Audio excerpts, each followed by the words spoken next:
Ever since Kia showcased the Sonet concept at the Auto Expo earlier this year, there has been a lot of excitement for this subcompact SUV. Now this is the third launch from Kia in India and we are driving the all-new Sonet today. But the road to success for the Sonet isn't going to be easy because it will take on the likes of the Hyundai Venue, Maruti Suzuki Vitara Brezza, the Ford Ecosport, Tata Nexon and Mahindra XUV 300. So, does the Sonet have what it takes to be another success story for Kia? Let's find out.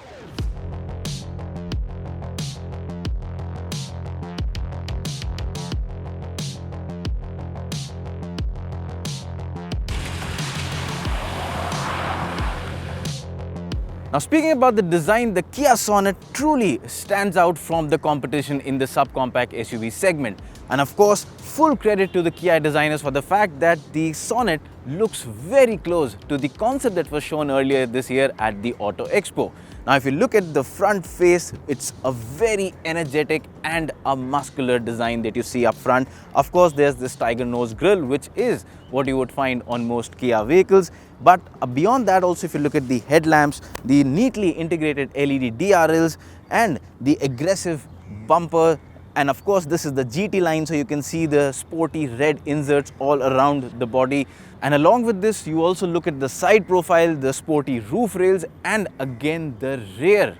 The rear is something that has been integrated very well with the rest of the design, and that's the reason why the Kia Sonet has got very good proportions and a very balanced road stance. And overall, as far as I consider, for me, this is the most energetic and the youthful looking subcompact SUV out in the segment today.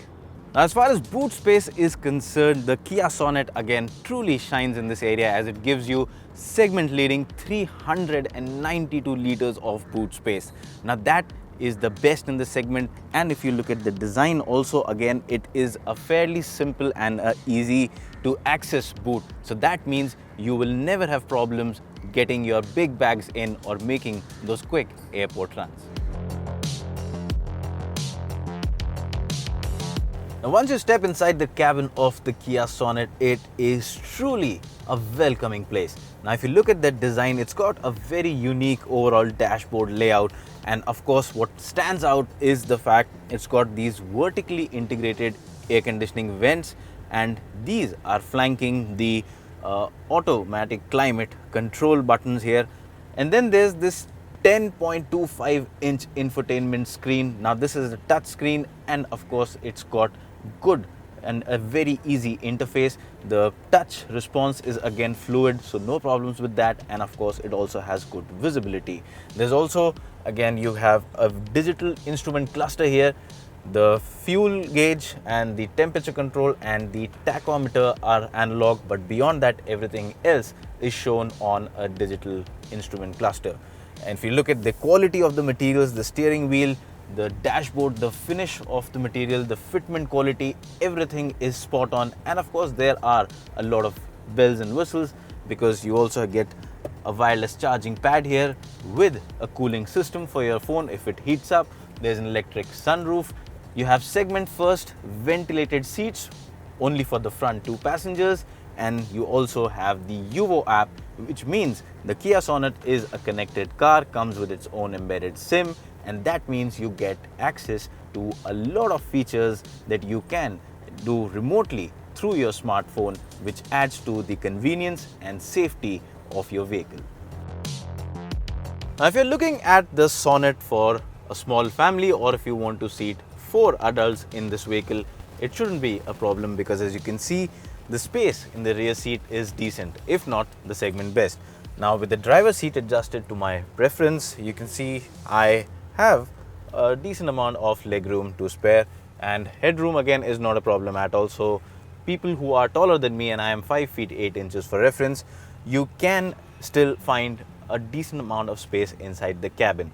The seat itself though is quite nice. It's cushioned well and it's designed well, so even if you have 3 people sitting abreast, it shouldn't be a problem for short durations. The backrest angle on the seat is again nice, and there's this cushioned armrest with cup holders, so that's a nice addition. And there's this air purifier with the digital display here with the behind the driver armrest looks neat and gives the cabin a fresh air of premium quotient. There are these vertically stacked air conditioning vents and there's a USB charging socket too. If you look at the door pockets, again they are spacious enough to accommodate the 1 liter water bottles, and there is of course the Bose premium sound system which again delivers good sound quality. So if you are someone who's an audiophile, the Sonet should keep you happy.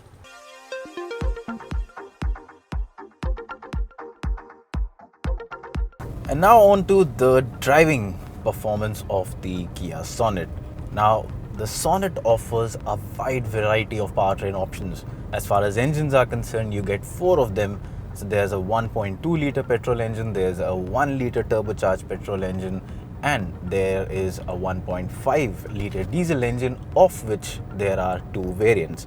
Now the ones that we have driven today include the 1.5 liter diesel with an automatic transmission and the one that I'm driving right now, which is the 1 liter turbocharged petrol engine with the 6-speed IMT. Now coming to the engine, well, first of all, the petrol motor, it's a capable motor, and for a vehicle of this size and weight, 120 PS is quite a plenty number, and that means that you can enjoy your drive in the Sonet because you can chuck it around corners. It's got a short wheelbase, and that means it is a very lively vehicle to drive. And as far as overall the engine performance is concerned, well, it is quite nice. The acceleration is good, and the turbo lag is not so much. It's not that perceivable. Once you have passed about 1500 RPM, the engine gets going. As far as the diesel motor is concerned, well, the diesel motor, again, ample power, 115 PS, and it again moves pretty briskly. It is a refined motor as well, so no complaints on that front. It is a bit snappy, however, so it's getting it off the line or pushing it in traffic. Well, it can get a bit jerky at times, but then again the automatic transmission does a good job. It's mated well to the engine, so you get good performance on that aspect. The one difference between the IMT and the automatic transmission is that while the automatic gets traction control and driving modes and traction modes as well, in the IMT you do not get any of those.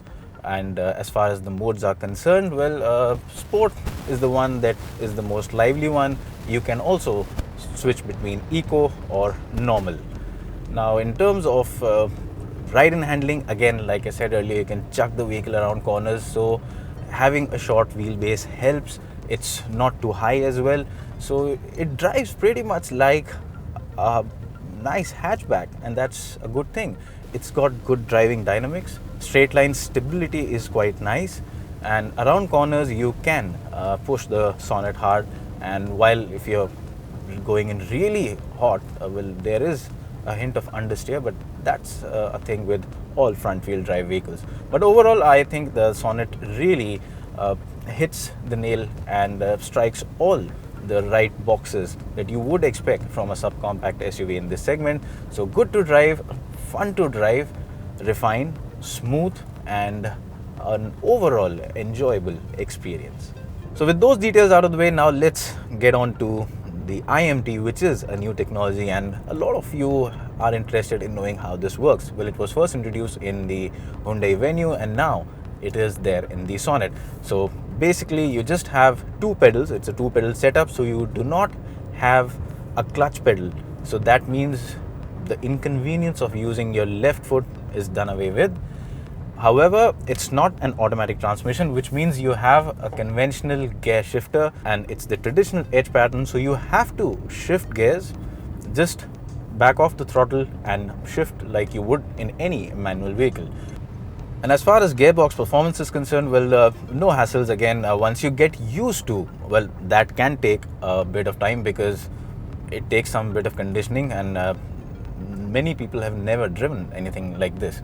So once you get used to it, it's a fairly easy gearbox to use. You can move through the gearbox at a pretty rapid pace. So again, it's no slouch in that department. The gearbox itself, well, the gear ratios are matched well to the engine, and that helps you extract a good amount of performance from the engine. Drivability is good, so even when you're in dense traffic, there's not much of downshifting required. And that said, what happens if you don't shift the gearbox, if you don't downshift and you come to a halt? Will the engine stall? The answer to that is no. The IMT will not stall, the engine will not stall, but it will give you a visual and an audio beep reminding you to get into the right gear. So can the Kia Sonet establish itself as a leading player in the subcompact SUV segment? Well, I believe it truly can, because if you look at the design, it truly has an attractive design. If you look at the features, it's got some of the best segment features, and of course, it also offers a very good and a sporty driving experience. Now, the only thing that remains to be revealed is the prices. Now, the Sonet will be launched on 18 September, and looking at Kia's history with pricing, well, there is a lot of expectation that the Sonet will be priced very aggressively. And if that happens, it shouldn't be surprising at all to see the Sonet rocketing to the top of the segment. If you like this video, please hit that subscribe button and please press the bell icon to stay updated for our forthcoming videos.